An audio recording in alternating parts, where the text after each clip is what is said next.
Hoje, no Som e Prosa, tem o choro do Trio Pandeon.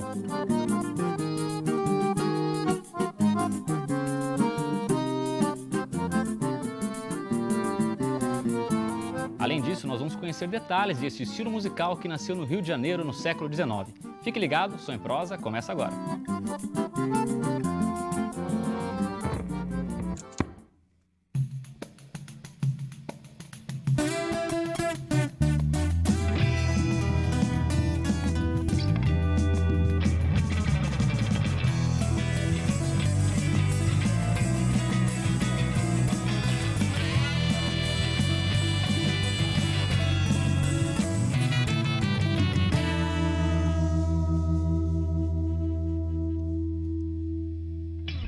Olá, Som em Prosa no ar. Hoje eu estou tendo o prazer de receber aqui Araê, Rafael, Alexandre, os caras que compõem aí o Trio Pandeon. Tudo bem, gente? Tudo em paz, Tudo bem. Eu queria que vocês começassem explicando a formação desse grupo. Na verdade, começou com um duo, né? O Rafael e o Alexandre estudando um pouco a música brasileira. Como é que foi isso aí? Eu conheci o Alexandre já. Ele participava de um grupo musical em Itatiba. Eu já tocava com outro grupo, a gente já se conhecia desse meio. E tanto eu quanto ele estudávamos música brasileira, choro, esse universo instrumental brasileiro. E a gente começou com o duo na proposta de fazer meio que um grupo de estudos. Uhum. Desse duo, antes disso a gente tinha um grupo que o Araí chegou até a participar, foi o Sambice. Era um cavaco, um violão, mas durou muito pouco, assim, era uma coisa que não foi muito para frente. A partir dessa proposta, que não deu muito certo, a gente resolveu estudar e formamos o duo, começamos a tocar. Aí vocês trombaram o Araê, viram o cara todo elegante aí, falou, vamos trazer esse cara para a banda. Somou com um violão de 7 cordas. Foi em 2010, em 2013, final de 2013, o Araê veio com um violão, que também estava... Foi justamente, né, quando eu entrei em Tatuí, que daí vocês me convidaram para fazer parte do projeto. O Alexandre entrou antes, né? Isso. Em 2010 eu comecei a estudar em Tatuí. Aí foi onde eu dei a ideia pro Cabelo também, né? De montar esse duo. E por que o choro? Como é que entrou essa ideia do choro? Vamos trabalhar com um grupo que explore um pouco mais essa questão da música brasileira, do choro. De onde surgiu essa ideia? Eu estava muito na proposta de estudar aprimoramento técnico, né? Estava estudando bastante sanfona e o choro oferecia isso, né? É uma música difícil de tocar, com bastante dificuldade, então, como eu já gostava, sempre fui muito ligado à música brasileira, o choro me ofereceu o que eu estava precisando no momento, tanto para estudo quanto para satisfação mesmo de tocar o que queria. E o Alexandre também já estava nessa, começou a estudar pandeiro, de secar esse instrumento complexo, que parece fácil, né? Que é o pandeiro. Dessa união a gente juntou o útil ao agradável e começou a tocar. Foi.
Som em Prosa de volta. Hoje a gente está conhecendo aqui o som do pessoal do Trio Pandeon, pessoal de Itatiba, né, que faz esse choro bacana. Vocês falaram aí no bloco passado sobre o porquê da escolha desse estilo, né, toda essa coisa técnica, de desenvolver a musicalidade também, né. E é um estilo que é reconhecido até internacionalmente, né, e é a primeira manifestação urbana, né, totalmente brasileira, o choro. Mas vamos conhecer um pouquinho mais a história desse estilo no nosso quadro História dos Estilos. Roda aí. O choro surgiu no Rio de Janeiro no século XIX, através de versões abrasileiradas de ritmos africanos, como o lundu e o batuque, e de danças de salão europeias, como a valsa e a polca. Não se sabe ao certo a origem do termo choro. Há quem diga que a palavra se refere à maneira chorosa de se tocar músicas estrangeiras, ou então que faz menção ao cholo, baile de escravos do período colonial. Alguns dizem ainda que tem a ver com choromeleiros, corporações musicais que tocavam a charamela e outros instrumentos de sopro. Os músicos que executam o estilo são chamados de chorões. Lá no século XIX, esses chorões se reuniam nos quintais de subúrbios cariocas e nas residências do bairro Cidade Nova pelo simples prazer de tocar. Aos poucos, os chorões passaram a se apresentar em saraus da elite, sempre com improvisos e desafios entre os instrumentistas. Apesar de se popularizar rapidamente, o choro demorou a ser consolidado como gênero musical. Naquela época, ele era visto apenas como uma colagem de outros ritmos. Uma das figuras centrais na história do choro é Joaquim Calado, reconhecido como um dos criadores do estilo. Sua composição Flor Amorosa, de 1867, é considerada a primeira composição do gênero. Os primeiros instrumentos usados no choro eram a flauta, o violão e o cavaquinho. Logo depois, instrumentos como bandolim, clarinete, saxofone e pandeiro foram incorporados ao estilo. Considerado como um gênero musical que exige muita técnica, a marca registrada do choro é o improviso dos chorões em cima do tema. Isso oferece aos grupos uma grande variedade melódica na composição e interpretação de suas músicas.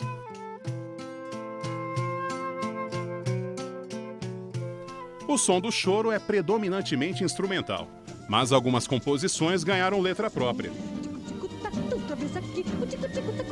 Mesmo sendo bem recebida pelo público, a utilização de letras nas composições é motivo de discórdia entre muitos chorões até hoje. Entre os músicos do estilo, Pixinguinha é reconhecido como o maior compositor. Sua influência é tão grande que a data do seu aniversário, 23 de abril, é considerada o Dia Nacional do Choro. Mesmo sendo o primeiro som tipicamente urbano brasileiro, o choro aos poucos acabou perdendo espaço para a bossa nova nos anos 50. Mas isso não durou muito. Ele foi logo resgatado nos anos 70, pelos clubes de choro e também pelos festivais televisivos nacionais.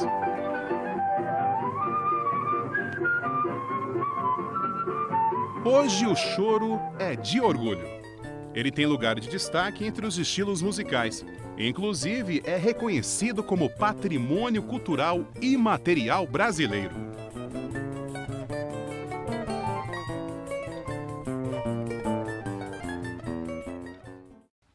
Muito bem, aí a gente vê também que o choro tem essa coisa de ser um patrimônio cultural imaterial brasileiro, né? E aí eu ia perguntar para vocês que estudam esse gênero, né? Ele faz jus a esse título aí? Ah, faz, com certeza, né? Na verdade, o choro ele nasceu como uma releitura das composições europeias com uma mistura dos ritmos africanos, né? Ele demorou um pouco de tempo até ser considerado um Como estilo gênero musical, mesmo, como né? gênero musical, né? Depois de todos esse pessoal que estava estudando nos conservatórios aqui do Brasil, começar a tocar dessa maneira e começar a compor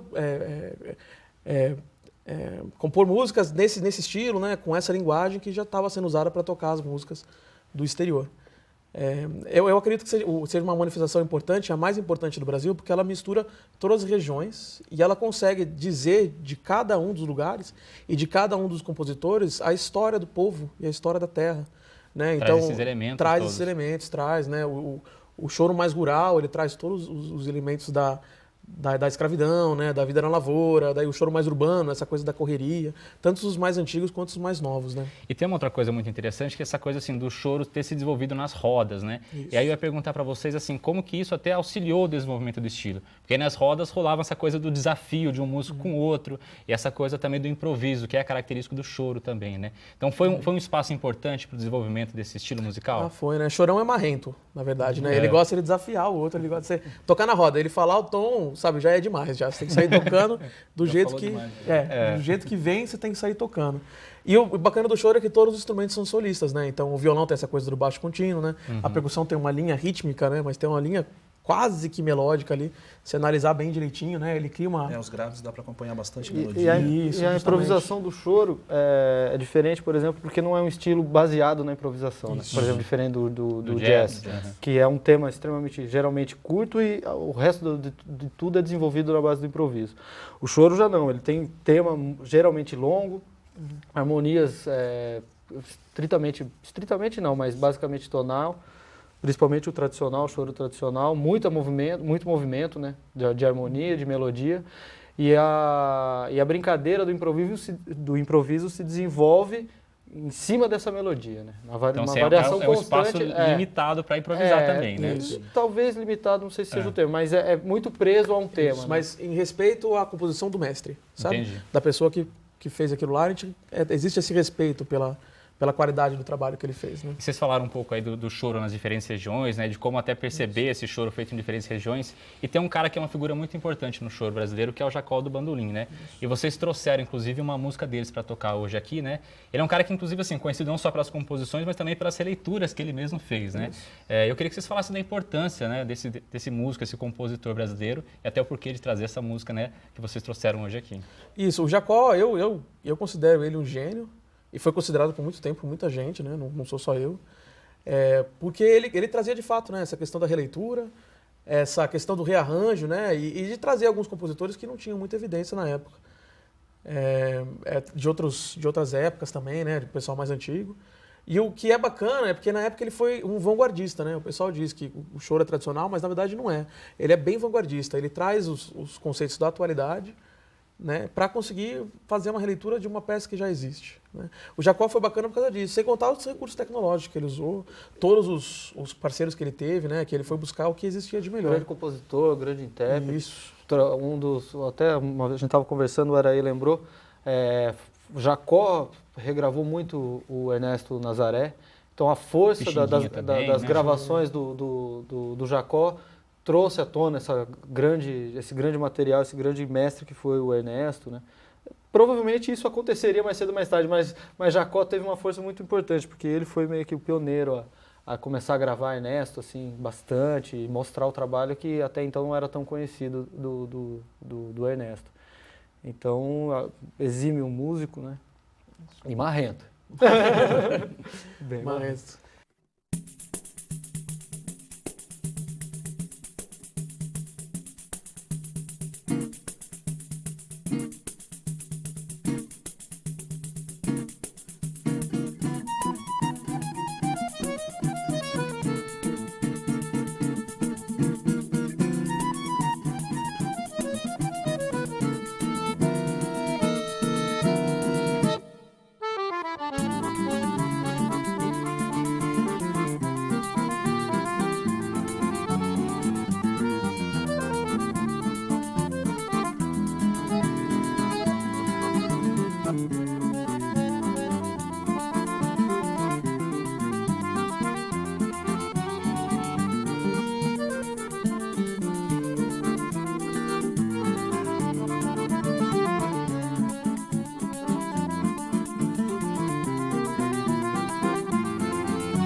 Som em Prosa de volta. Hoje a gente está recebendo aqui o pessoal de Itatiba, o pessoal do Trio Pandeon, trazendo um choro para a gente. Aí vocês falaram no primeiro bloco um pouco sobre o porquê encarar o choro, né? E essa maneira de estudar o choro até, né? E aí eu queria retomar um pouquinho a sonoridade do grupo de vocês, falando um pouco da escola de cada um de vocês, né? O Alexandre fez Tatuí, né? O Araeta está terminando, né, os estudos em Tatuí. Rafael fez EMESP. E assim, Tatuí tem essa escola tradicional de altíssimo nível do choro, né?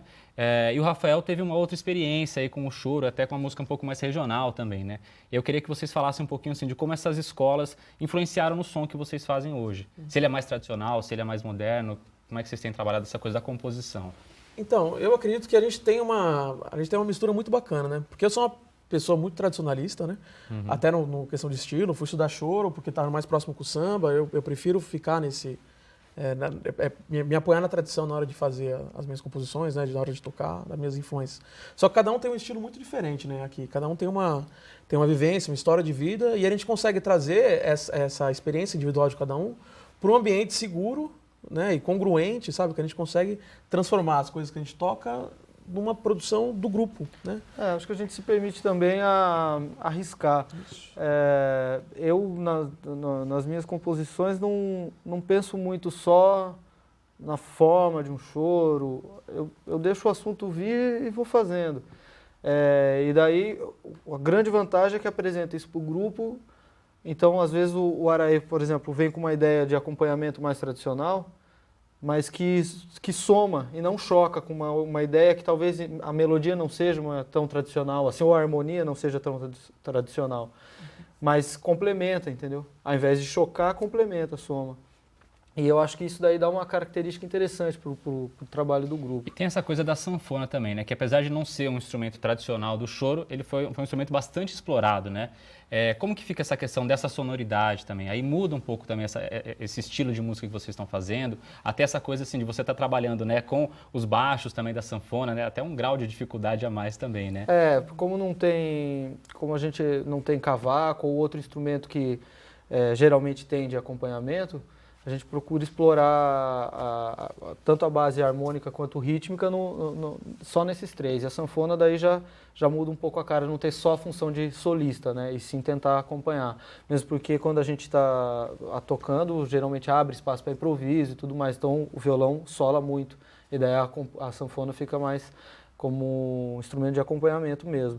E a gente, com essa formação foi legal, porque a gente acaba tendo influência, por exemplo, de baião.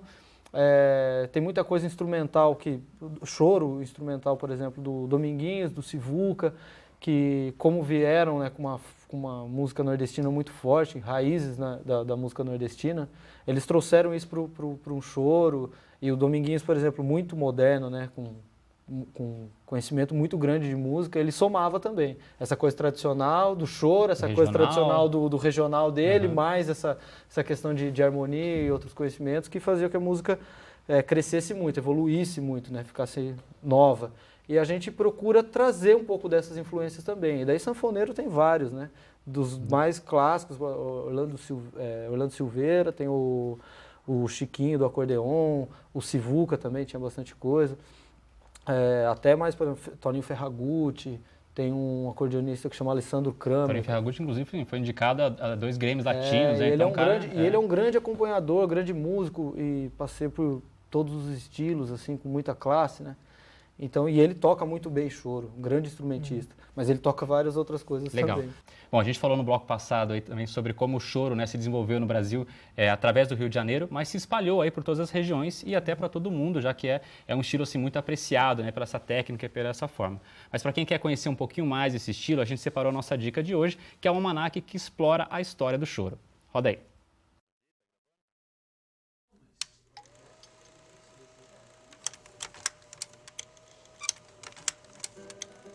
Som e Prosa indica o livro O Almanaque do Choro, a história do chorinho, o que ouvir, o que ler, onde curtir. A obra de André Diniz apresenta detalhes sobre a origem do choro, o seu desenvolvimento, além de muitas curiosidades deste estilo, considerado como a alma musical do povo brasileiro. Se você quer conhecer mais detalhes sobre o choro, Som e Prosa indica o Almanaque do Choro. Tá aí a nossa dica, então, Almanaque do Choro, a história do chorinho, o que ouvir, o que ler e onde curtir. Dica importante aí. Gente, para encerrar rapidamente, próximos passos do Trio Pandeon. O que vocês estão aprontando, gravação, o que vocês vão fazer aí? No momento, assim, a gente está pensando em alguns editais, né, a gente está pesquisando algumas coisas para poder ver se expande mais o nosso trabalho, né? Fazer a gravação do CD, terminar as demais composições. O que a gente gostaria mesmo, é uma vontade nossa, era a gente conseguir fazer um disco só autoral, né? Com a nossa cara, trazer umas coisas bem diferentes aí. Explorar bastante o que a gente tem para oferecer. Gente, show de bola. Boa sorte aí na empreitada de vocês. Prazerzão conhecer o som do Trio Pandeon aí. Espero encontrar vocês de novo então aí com material, CD gravado certinho. Viu? Muito obrigado. Certeza. Muito obrigado pela oportunidade. Sonho em Prosa fica por aqui. A gente se encontra na semana que vem em mais uma edição. Tchau!